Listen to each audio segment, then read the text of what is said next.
Bien, y estamos ya con nuestros invitados, nuestro invitado y nuestra invitada, evidentemente. Ella es la doctora Gloria Peters y nos va a hablar de todo lo que tiene que ver con la actividad física en los niños. El currículum es súper extenso. Ella es doctora en salud pública, magíster en psicología deportiva, psicóloga clínica y gestión deportiva y es consultora en el Comité Olímpico Paraguayo, entre otras tantas cosas, Amalia. Y también ya nos acompaña el profesor magíster Julio Vera. Él es profesor magíster en educación física, miembro del Sindicato de Profesores de Educación Física, y vamos a hablar con ambos largo y tendido de este tema que nos ocupa. Capo de capos, los dos mejores que nos pueden hablar del tema. Doctora, vamos a arrancar con las damas, ¿verdad, profe? Sí. Doctora, gracias por tu tiempo antes que nada. Hablábamos ya en lo previo, esto que nos motiva a nosotros como padres, de aquellos chicos que están casi divorciados del deporte. Muy buenos días a ambos, profe, también acá toda la teleaudiencia. Realmente un tema tan álgido de lo que significa el deporte en sí mismo, porque un lema que yo manejo es: el deporte no es todo, pero lo explica todo.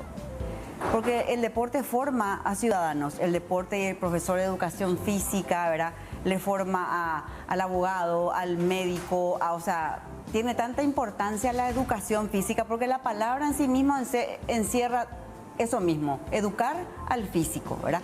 Y educar al físico implica realmente una serie de hábitos, costumbres, ¿verdad?, que ya la adquirimos de ese deporte de iniciación o deporte inicial, que puede ser desde los 3 años hasta los 5 años, que es donde ya empezamos con los hábitos, que es justamente una de las consultas que estuvimos haciendo fuera de cámara. ¿Qué pasa con los niños que ya están tan sedentarios, verdad? Entonces, efectivamente, no es simplemente por psicológicamente no quiere moverse, sino que si yo no creé un hábito de costumbre a nivel deportivo o de movilización o movilizarme, moverme, entonces efectivamente me cuesta muchísimo más a la edad adulta, ¿verdad? Por eso que es tan importante adquirir estos hábitos de actividad física, ser una persona ya en educación física y disciplina, porque el deporte tiene tantas cosas que realmente no nos va a alcanzar la mañana para hablar de cuáles son esos beneficios de la práctica deportiva temprana.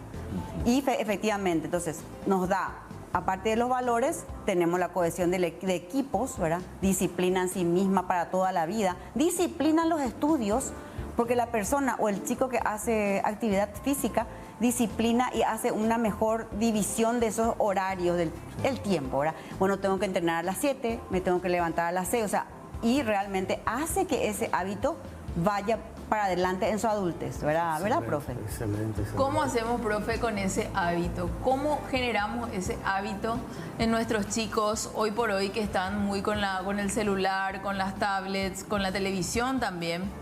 Muy bien, buen día, antes que nada, buen día a la teleaudiencia. Muchas felicidades, Amalia. Gracias, muchas gracias. Excelente la explicación aquí de la doctora. Obviamente que es un trabajo en conjunto entre los padres y las instituciones educativas. Empezamos allí, ¿no es cierto? Y luego vamos acoplando lo que son las federaciones deportivas. Porque tengamos en cuenta que la masificación empieza con las escuelas. Ya empezamos, ¿no es cierto?, como dijo la doctora, puede ser a los 3 años, a los 4 años, con el prejardín, jardín. El primer ciclo en sí es muy importante y es algo que tenemos que ir mejorando y trabajando en conjunto, ¿no es cierto?, con los entes estatales, Ministerio de Educación y Ciencia, porque necesitamos que eso se amplíe, ¿no es cierto?, se amplíe, que se tenga mayor espacio. Y si no queremos quedar en lo que se está diciendo, ¿no es cierto?, por el hábito que habló la doctora, algo muy importante, tenemos que empezar desde allí, porque nosotros por naturaleza, desde la concepción misma, ¿no es cierto?, nuestra mente mismo, si queremos dejar en blanco, sabemos que no podemos, prácticamente. O sea, estamos en movimiento. El chico de por sí, desde bebé, ¿no es cierto?, busca moverse. Llega hasta cierto tiempo, quiere correr, le llevamos a una plaza, el chico va a querer correr 10 vueltas también. Pero nosotros, al no hacer ese proceso ya desde la casa misma, por falta de tiempo quizás de los padres, que es todo un tema otra vez, como estuvimos hablando con la doctora. ¿Por qué? Porque todos tenemos que salir a trabajar, el chico se queda, nosotros mismos, en mi caso mismo, por ejemplo con mi hijo, tengo ese inconveniente, que por ahí todos estamos trabajando y a la tarde por ahí no tiene con quien les acompañe para hacer actividad física, por ahí le acompaña para la casa, pero no para la actividad física. Entonces, ¿cómo termina el chico? Termina con el celular o el televisor. Entonces, es un trabajo en conjunto, yo creo, y estoy convencido, nosotros como profesores de educación física a nivel país, estamos trabajando en ese proceso, tenemos cuestiones que tenemos que ir ampliando, ¿no es cierto? Una de ellas es la ampliación y la obligatoriedad, ¿no es cierto?, de la educación física desde edad inicial. Profe, perdón que te Sí. interrumpa, porque decía hace rato fuera de aire que los chicos en la escuela no hacen educación física hasta llegado a un cierto grado recién. Exactamente. Prácticamente en la parte inicial no tenemos, recién en el cuarto grado prácticamente. Las instituciones estatales, muy pocas son las instituciones. Los públicos. En los ¿Por qué, privados. profe? Y por una cuestión presupuestaria. Es una cuestión que nosotros tenemos que seguir trabajando, ¿no es cierto?, en conjunto. Y estos medios, este espacio que ustedes nos están brindando, ¿no es cierto?, es muy importante. Te juro porque que yo no sabía, Marco. la No sé si vos ciudadanía, sabías eso. la ciudadanía en general no maneja. Sí. Entonces resulta ser que se da prioridad a otras cosas.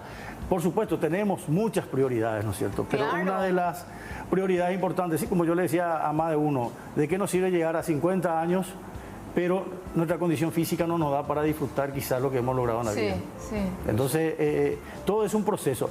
Miren que, como estábamos explicando fuera de cámara, ¿no es cierto?, esa parte es fundamental, esas edades de los chicos. Y aquí la doctora le puede explicar mejor de la parte psicológica misma, la parte nutricional misma, porque va acompañado. Y llegamos, ¿no es cierto?, hasta la secundaria, ya prácticamente muchos chicos no quieren hacer actividad física. Y además los tiempos son muy reducidos, prácticamente 1 hora a la semana. Eso no sirve de mucho, sirve muy poco. Solamente los padres que tienen posibilidades, porque estamos hablando de una cuestión económica, que llevan a las escuelas deportivas, que es excelente, ¿no es cierto? Quizás es lo que están habituados a eso, y ahí entra a tallar todo lo que dijo la doctora, ya disciplina, un montón de cosas. Y ni hablemos de lo que son los turnos, lo que son nocturnos. Sí, peor. Lo de la noche, más lo de alfabetización y demás, no tienen dentro de la malla curricular lo que es la materia de educación física. Y uno dice, sí, pero ya son grandes. Vamos a priorizar los chicos, pero tampoco priorizamos los chicos. Y los grandes, con toda la carga laboral de todo el día, se van a un turno noche, por ejemplo, y tienen muy poco espacio, o no existe espacio. Eso así en forma general, sí. Claro, claro. Doctora, ¿qué podemos hacer nosotros como padres, como sociedad incluso, para que nuestros niños estén en movimiento? ¿Verdad? Es una buenísima pregunta. Y ahí es como hacerme una autopregunta. ¿Qué hago yo también de actividad física? ¿O cómo yo como adulto me estoy organizando para tener una hora específica para actividad física? Sí. Porque nuestros niños, según los teóricos, por ejemplo, Vygotsky, Albert Bandura, que son, o mismo Piaget, en los cuales están basados los principios de nuestra educación, ¿verdad? Hablan de esa zona próxima de desarrollo. Y mi zona próxima de desarrollo es mi familia en primer lugar, ¿verdad? Si de familias de sedentarios provienen también chicos sedentarios y desorganizados. De familias totalmente dispersas, los chicos también serían dispersos. De familias de deportistas, suelen, sí, ¿por qué no?, haber chicos deportistas, hasta la adultez, ¿verdad? Pero esa es, digamos, mi zona primaria de desarrollo. Esa importancia de incluir las horas de educación física. La OMS lo dice, nos lo decimos nosotros porque a nosotros se nos antoja. La Organización Mundial de la Salud y la UNICEF, ¿verdad?, manifiestan, hay un manifiesto del año 1998 que mencionan que el niño debe hacer deporte o actividad física en forma enérgica 1 hora durante 5 días a la semana. Sí. O sea, de lunes a viernes, o de los 7 días que tenemos en una semana, 5 días tiene que hacer la actividad física enérgica y reglada, porque es lo que al ser humano le da orden. Si yo no tengo en eso no logro 1 hora de concentración, ¿verdad? Estoy logrando más dispersión. Y como nosotros ahora tenemos adolescentes o niños que están conectados a su celular por horas, y horas, y horas, y horas. Están más dispersos que activos. Lo que logramos es que haya una gran concentración de dopamina y serotonina dentro de lo que es el ámbito de la corteza prefrontal, ¿verdad?, que hace que cuando yo salgo del celular todo me parece aburrido. Sí. Qué aburrido, Sí. qué aburrido. Me tengo que ir a hacer atletismo. Ay, lo más aburrido del mundo. Sí. No, me tengo calor. O sea, qué calor, porque estoy en el aire. Estoy quietito, estoy estático. Me alimento con comida chatarra, ¿verdad? No sé, no voy a decir marca de cosas, ¿verdad? Pero comida chatarra, ya sean dulces o salados. Prolongando, digamos, dando énfasis a el ingreso de la obesidad infantil, Sí. que es otro renglón tratado también dentro de la Organización Mundial de la Salud. Adultos obesos provienen de una situación de sedentarismo total de la infancia, porque por eso digo, es importante que este renglón y que los papás hagan conciencia de que, bueno, yo soy papá y tengo una misión fundamental fuera de lo que es ser proveedor. Entonces me tengo que involucrar efectivamente. Si yo me voy a hacer la parte de actividad física con mi gimnasio o lo que fuese, darle también prioridad a ese ser humano que tiene toda la prerrogativa ahora de poder tener realmente recibirse en algo de actividad física. Ojalá que todos pudiesen ser olímpicos, ¿verdad? Que eso podemos hablar también realmente porque en las escuelas de educación física ahora tenemos lista de espera luego de los ODESUR en todas las disciplinas deportivas. Tirica y ODESUR. Tirica explotó, ¿verdad? Y realmente eso podemos estar mencionando también, que la mayoría de las escuelas deportivas dentro de la Secretaría Nacional de Deporte están en lista de espera. Me dicen los profes, yo no sé qué hacer porque en gimnasia, por ejemplo, tienen más de, no dan abasto. Sí. Interesante, ¿verdad? Entonces la gente realmente se desempapó, se dio cuenta de esa situación. También entró el espíritu competitivo, que es otro de los valores dentro del deporte, y que eso trasladamos también a la vida, a la globalización, digamos, a nivel laboral. Porque la competitividad yo traslado también al trabajo. O sea, no es que yo solamente voy a dedicarme a esto, sino que el deporte aumenta esa posibilidad de la autoestima y trabaja sobre esos principios y valores de la sociedad. Las comparaciones son un poquito odiosas, pero si nos remontamos a años atrás, nuestros abuelos posiblemente no se iban a un gimnasio, no hacían natación, no hacían deporte en sí. Pero sí caminaban más, algunos hasta corrían en la chacra, o sea, era otro el estilo de vida. Correcto. Hoy nuestro estilo de vida cambió, pero muchísimo, caminamos menos, corremos menos, jugamos menos, porque es cierto, hoy por hoy es como que hay que inventar. Y a mí me consta con un niño de 5 años que vos le decís, hoy vamos a jugar a la pelota, sí, pero al día siguiente ya no te dice, vamos a jugar a la pelota, otra cosa ya quiero jugar. Se aburren rápido. O sea, se aburren muy rápido. Y ese aburrimiento viene de la mano con lo que les estoy mencionando, que tenemos una hiperestimulación, ¿verdad? Sí. Así como se está viendo, creo que en la pantalla, no sé si están observando esos juegos de hipercolores, situaciones que están y artificiales, los cuales a mí no me dio la oportunidad de hacer. Nosotros jugamos con ladrillito de madera, o sea, con cositas de la carpintería que compramos, hacer ring, qué sé yo, ¿verdad? Entonces ahora no, ahora es comprar el pack completo y después ya me aburrió. Porque yo observo acá, estoy hiperestimulado finalmente con color y todo lo que fuese y no me da tiempo a mí para ser creativo en lo que estoy haciendo. Ya está todo servido prácticamente, profe, y en la escuela también se siente eso. Contanos tu experiencia con los chicos. Bueno, aquí la doctora estuvo hablando de lo interesante también, estoy aprendiendo bastante también con la doctora. Están los juegos tradicionales. Aquí que se aplicaban, que era el juego de la bolita, el trompo, el salto de la cuerda, o sea, un montón de cosas. La goma, un montón de cosas que se ha perdido a través del tiempo también. Por ahí quizás ni siquiera en el programa de estudio, cosas que se va revolucionando nuevamente, inclusive en las colonias de vacaciones. Y tengamos en cuenta, para llegar a la pregunta que me hiciste, decía Marcelo, tengamos en cuenta que epistemológicamente, o el estudio de todo esto de las cavernas, ¿cuál era la historia? Es más o menos lo que estaba diciendo Amalia. El hombre salía a cazar o ser cazado, vivían en las cuevas y no se comía, no se tenía desayuno, media mañana, almuerzo, media tarde, merienda, cena, como 5 o 6 comidas al día. Se comía quizá una vez y había días que no se comía. Entonces, ¿qué pasa? Fuimos desarrollando reservorios y hoy día, al no hacer más eso, nosotros Amalia habló solamente de los abuelos, ¿no es cierto?, que es más reciente. Y entonces, con la actividad que se iba haciendo, cotidianamente se iba quemando, ¿no es cierto? ¿Por qué? Porque está, como habló la doctora también de la Organización Mundial de la Salud, anteriormente era media hora diaria, ¿no es cierto?, la actividad física, luego se amplió a 1 hora y 5 veces a la semana. Es justamente porque en ese periodo de tiempo solamente lo que quemamos es lo que comimos en el día y no lo que tenemos de reservorio. ¿Me entiendes? Entonces, sí, pues si yo camino todos los días, sí, pero estuviste quemando lo del día, te mantenés. Eso sería por ese lado. Yendo a la pregunta con respecto al tema de las instituciones, por eso hablé yo de mejoras y de ampliación. No es justamente porque los docentes en sí nomás queremos ganar más. No es por la plata. No es solamente, sino que es el tiempo de trabajo. Necesitamos como básico 1 o 2 veces a la semana que todos los chicos tengan actividad física. Si es posible, 3 veces a la semana. Sabemos que es complicado, pero no imposible. Son cuestiones que hay que seguir trabajando. Porque si no tenemos ese acompañamiento por diferentes motivos, porque estamos hablando aquí, lo que habló la doctora, son en una situación un poco más, ¿no es cierto?, de posibilidades de los padres, pero no todos están en esa misma situación.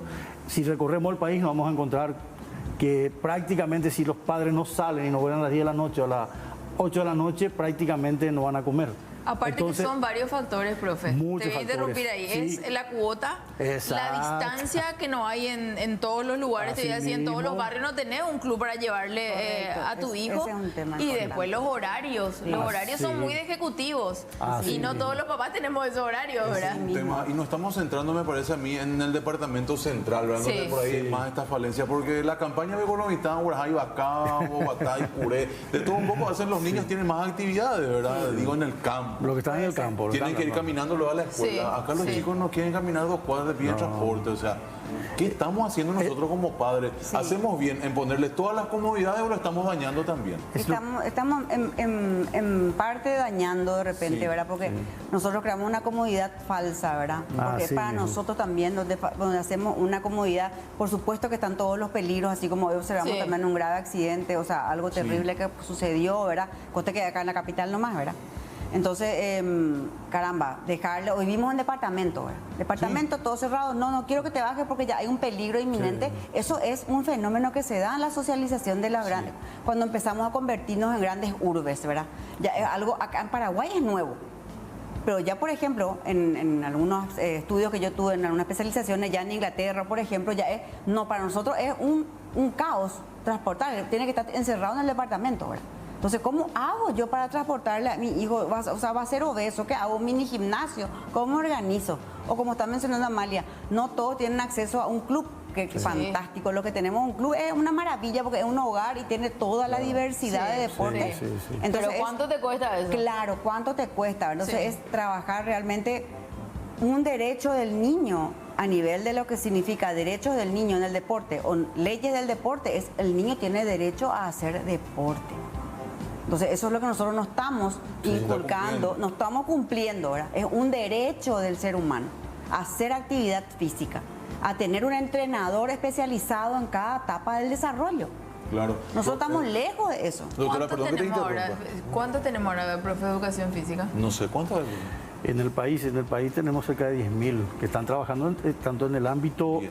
docente estatal, Como en el ámbito privado, y si sumamos todo estaríamos por los 20.000, porque están ejerciendo directamente en el ámbito deportivo. Exactamente ahí. ¿Cuál es lo ideal? Sí, ahí estoy ¿Cuánto viendo así? justamente esta carta de los derechos de los niños en el deporte, donde dice derecho a hacer deporte en número 1, Sí. en primer lugar. Derecho a divertirse en segundo lugar y a jugar como niño, claro, ¿verdad? claro. Que no es que yo le involucro ya en actividades también de que sea de adultos, ¿verdad? Porque muchas veces también cometemos esa falencia que son justamente, estoy haciendo un taller para padres en el deporte que entiendan cuál es mi rol también, porque empezamos con el alto grado del fanatismo, ¿verdad? Yo le involucro a mi niño, que es lo que en los casos de deportes de alta complejidad o también de alta competencia, fútbol, por ejemplo. El caso del fútbol, donde yo a mi niño que ya tiene 11 años ya le veo, ya le quiero explotar, ya quiero que vaya a jugar a primera, por ejemplo, porque es una salida económica. O sea, hay tantas cosas para hablar, pero esta Carta de Derechos de los Niños del Deporte es muy importante, donde muestra específicamente que hay un derecho al entrenador a ser tratado con dignidad el niño que tiene con diferencias, o sea, trabaja en la inserción. Tenemos niños con diversos tipos de síndromes que también tienen que ser insertados en la sociedad. Todos saben que tenemos esa política también de inserción, ¿verdad? Derecho a trabajar y medir sus posibilidades de éxito o fracaso, porque trabaja, como yo dije un principio, el éxito, el deporte no es todo, pero lo explica todo. Quiero acoplar un poco más lo que dice la doctora. Hay un trabajo en conjunto, porque yo hablaba de un trabajo en conjunto entre el Ministerio de Educación y Ciencia, la Secretaría Nacional de Deportes, Ministerio de Salud, de la Niñez y de Adolescencia. Tenemos plazas, tenemos plazas públicas, tenemos programas de Secretaría de Deporte que tienen que estar más difundidos, ¿no es cierto? Esa es la intención que hay. A nivel país, no solamente centrarse en Asunción o el Departamento Central, Claro. deben haber actividades, ¿no es cierto?, para los niños en las plazas, con programas, trabajo en conjunto. A eso quería ir, perdón que te interrumpa otra vez, profe. Sí. Las plazas están más llenas de adictos que de niños. Sí, un peligro. Vos te vas a la vista un motimbó, te rompen los juegos. Sí, te rompen los autos, son un peligro. Es un peligro. Sí. No podemos más llevarle a los chicos a las plazas, las autoridades tienen que entrar ahí. Ahí entramos ya en un proyecto nacional, ¿no es cierto? Sí, Estamos hablando, por eso parecía interesante, donde debemos, ¿no es cierto?, de crear, porque están las escuelas deportivas que tiene la Secretaría de Deporte, que está funcionando muy bien, como dijo yo, también a mi hijo he llevado allí, ¿no es cierto?, está funcionando muy bien. en la Secretaría Nacional de Deportes y en algunos municipios y algunas gobernaciones, pero todavía muy poco. Sí, de las 240 y tantos municipios deberían empezar a estar en 200. Sí, y es como muy limitado también, profe. Es muy limitado, entonces eso tiene que estar funcionando diariamente, como para, bueno, si ustedes trabajan hasta las 8 de la noche, bueno, que para las 8:30 puedan estar con sus chicos en la plaza, tener programado todo eso. Yo creo que hay una visión de eso, ¿no es cierto?, a futuro, pero todavía nos queda bastante trabajar respecto a eso, pero la ciudadanía en general, todos debemos apuntar a eso, como hay en otras ciudades. Sí, y entendiendo que si, por ejemplo, no es solamente fútbol. Claro, así mismo. Por eso te digo, no es solamente danza para las nenas. No, y hay patinaje, o sea, ahora justamente en el Chaco tuvimos hace poco la inauguración de una pista de atletismo.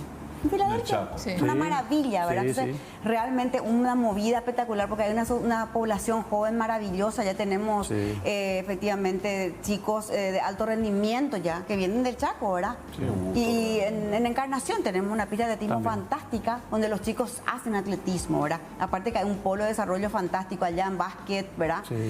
Con las colonias hay básquet, hay tenistas que van haciendo su intercambio hacia Posadas, o sea, ahí se mueve la gente en deporte. Hay un movimiento. Doctora, perdón la interrupción. Me quedé, vos a ver, Amalia, con chicos, si pueden poner de vuelta el reglamento. Ya en 1988 decía este reglamento, así mismo, en su último punto, los códigos de la niñez, derecho a no ser campeón.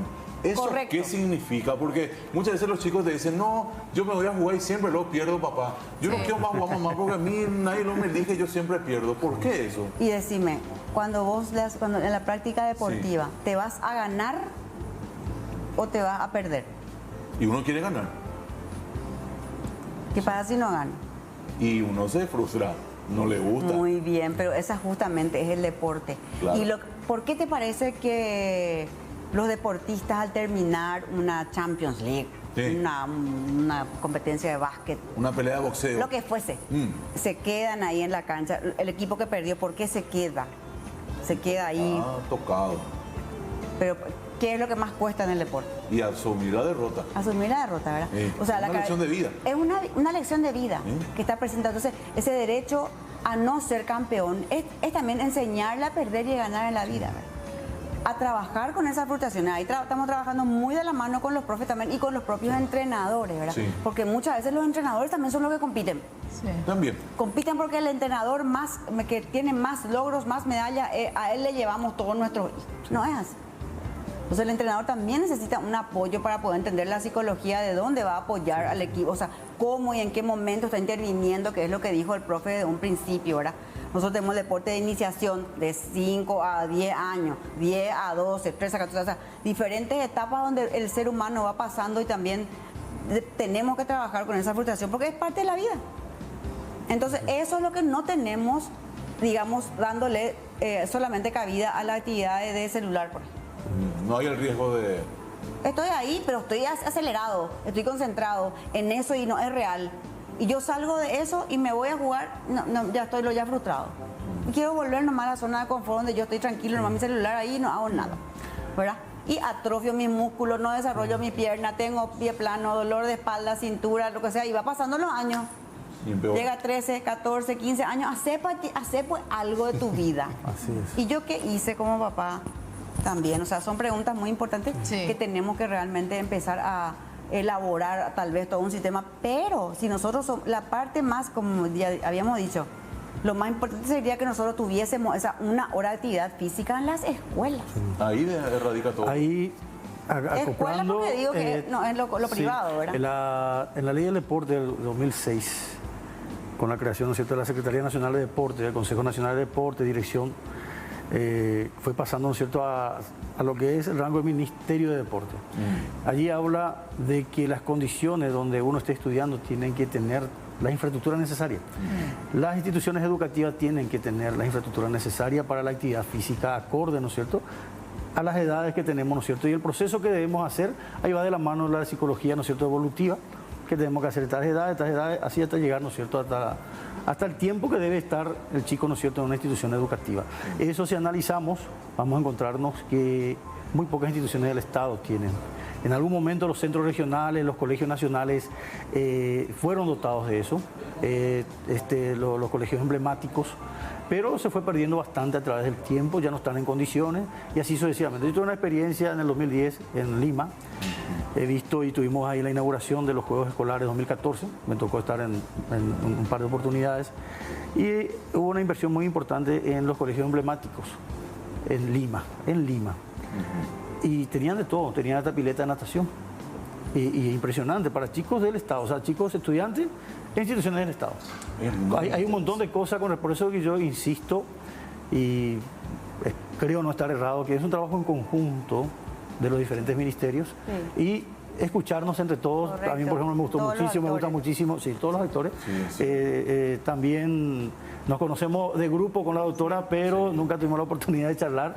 Y entonces el compartir y vamos enriqueciendo todo esto. Es muy interesante. Sí. Vos sabés que quería plantearle algo también acá a ustedes, porque ¿qué tiene que ver el deporte con las malas palabras? ¿A qué voy? Marcabas vos que papá, mamá, papá principalmente muchas veces lleva a los chicos al estadio, ¿verdad? Sí. Y papá empieza a decir, al que está jugando, al jugador, pero a la ¿verdad? El chico escucha, copia y después a veces en la escuela de fútbol mamá o papá acompañan. Eso es. Sí. ¿Por qué tenemos que decir malas palabras? ¿Por qué tenemos que darle ese ejemplo? ¿Qué tiene que ver un partido de fútbol con la sarta de grosería que uno dice? Independientemente de la cancha, ¿verdad? Porque siempre se dice en la cancha digo lo que quiero. Sí. Sí. Uno paga la entrada para denigrarla. Realmente es un padre destructor, ¿verdad? Y ahora mismo un padre destructor es un padre que se presenta y que está mencionando lo que está diciendo, ¿verdad? Que destruye la imagen y crea realmente un pequeño monstruo a su lado. Y no respeta, muchas veces estos padres no respetan las reglas, se van y atropellan, le presionan. O sea, hay diversos tipos de padres en el deporte. Sí. Muchos padres que crean realmente el abandono deportivo de su hijo, porque son lo que les frustran. Son los propios padres los que le presionan, no tienen que presionar. Son inútiles muchas veces. Son palabras que van manejando, que dentro de psicología tiene toda su definición, ¿verdad? Por ejemplo, la profecía de autocumplimiento o la indefensión aprendida de los propios niños, que hace que finalmente me aparte de la vida deportiva. O sea, mi papá me frustró, efectivamente, sin darnos cuenta, ¿verdad? Probablemente también los padres se les culpa de todo, pero no se les orienta necesariamente. Y realmente es importantísimo el acompañamiento del cuidador, el padre o el encargado, ¿verdad?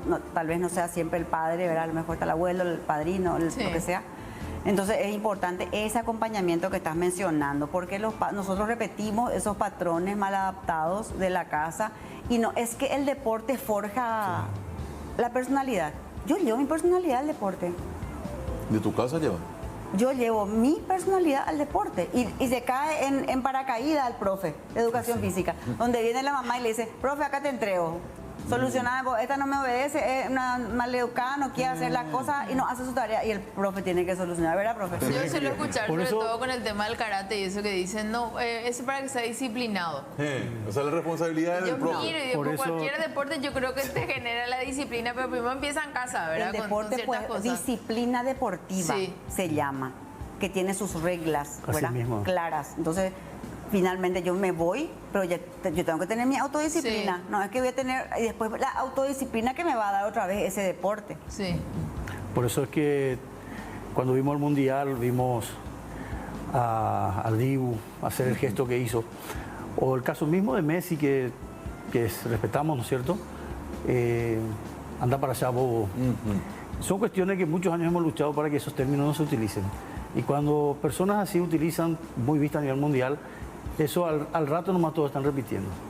Sí. O sea, estamos aplaudiendo, ¿cierto?, el triunfo, todo lo que sea, pero hay ciertas cosas que un pequeño detalle mal utilizado genera otra vez, porque yo escucho eso a diario con los chicos, porque toman como algo normal otra vez.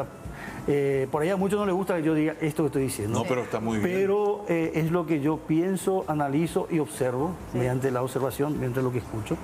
Y apenas yo recuerdo, terminó el Mundial, hizo Dibu lo que hizo. Le escuché a Messi cuando se ganó a Holanda, cuando Argentina ganó a Holanda, automáticamente me vino a la cabeza, esto no está bien. ¿Me entienden? ¿Por qué? Porque rápidamente se repite así. Por eso es que cuando nuestros deportistas son también... Son los valores y los antivalores, exactamente, ¿verdad? Exactamente. Pero hay que manejarlo y eso viene, sí, realmente viene de la casa o de los grupos de referencia. Entendiendo que justamente en una etapa de la adolescencia nosotros hacemos exactamente lo contrario a lo que nos dijeron en la casa. O sea, piensen más ustedes cuando estén adolescentes. Sí. Diciéndole, ¿verdad? Le mentí a tu mamá, quería hacer cosas fuera de lo que no quiero, esconder cosas. O sea, todos fuimos adolescentes y vamos pasando por esas situaciones. Pero sí ahora hay que, o sea, la idea es incorporar más el diálogo con los chicos. Que haya más diálogo, ellos son más dialógica esta nueva generación. Sí, mucho más dialógica, cuestionadora, ¿verdad? Sí. Por eso pero por suerte, gracias a Dios, porque Paraguay estaba atrasado en diálogo. O sea, si nosotros nos comparábamos con algunos países vecinos, le encontrábamos a niñitas de 3 años, 2 años que te dialoga como un adulto, ¿verdad? Entonces, pero los de ahora vienen con otro chip, doctora. Por eso.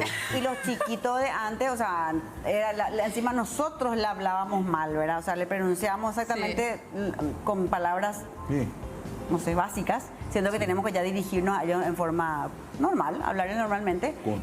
Si queremos ser competitivos, tenemos que meternos en deporte.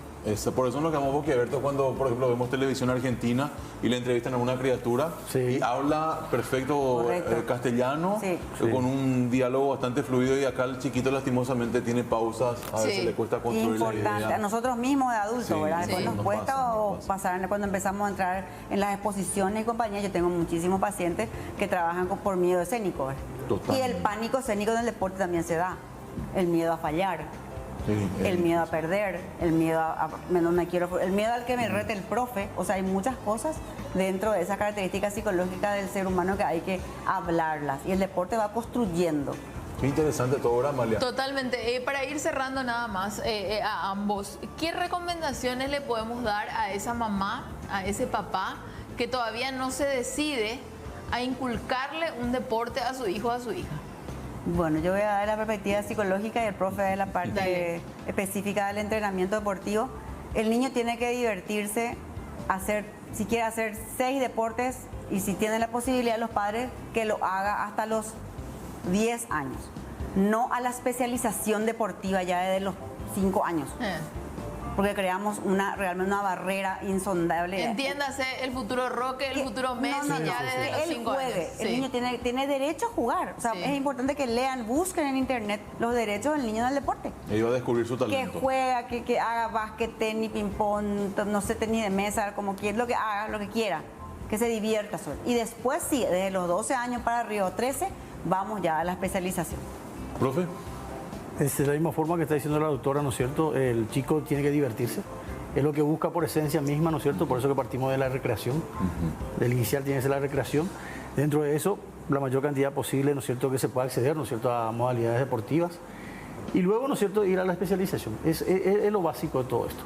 Es lo que coincidimos plenamente en eso, así que debemos de partir en eso. Y yo considero que dentro del decálogo de los niños, hay un decálogo importante que es también: por favor, consumir mucha agua. Por favor, consumir frutas y verduras. Así mismo. Que no es triste una manzana comparado con una caquita de galletitas. Que es mucho más efectivo. Eso es un decálogo, son 10 mandamientos de los niños. Y incluir eso, y las horas de sueño. Descanso también, ¿por qué no? Recreación, que es muy importante, como dice el profe. Pero en esa recreación ya tiene que ir ciertas reglas. No es que una recreación desmedida, así sin control. Claro. Siempre ya el ser humano tiene que ser embretado. Y yo pongo como ejemplo los elefantes de la India. De bebé están con grillos de acero, ¿verdad? Grilletes de acero por las piernas. Y de adultos están ya caminando tranquilos por las ciudades, ¿verdad? La disciplina. La disciplina y mucha constancia. No, tener paciencia. El cultivo de la paciencia en los padres es muy importante. Se ríe más. Hay una sequía, parece, en el tema de la paciencia. Y no se compra, no le puedo recetar una receta de una paciencia 1000, ¿verdad? Una dosis de paciencia. Hay que hacer el esfuerzo. Muchísimas gracias por la visita. Gracias. Si tuviéramos más tiempo íbamos a conversar muchísimo más. Nos apasiona el tema. Y gracias. ¿Cómo la gente te puede encontrar a vos, profe, en redes sociales? A vos también, doctora, si le quieren ubicar un poco para consultas más privadas. Bueno, yo estoy en Facebook, en Julio Julio Vera. Sí. Julio Vera, y bueno, después solamente... A mí también teléfono, así sí. me van a encontrar como Gloria Peters en Facebook, en Instagram, así que Ahí se pueden ubicar las... ahí Así nos es. van a encontrar. Muchísimas Muchísimas gracias. gracias. Le Gracias. esperamos próximamente. Le vamos a invitar Ay, con otro tema, ¿está bien? Excelente, súper. Gracias, gracias.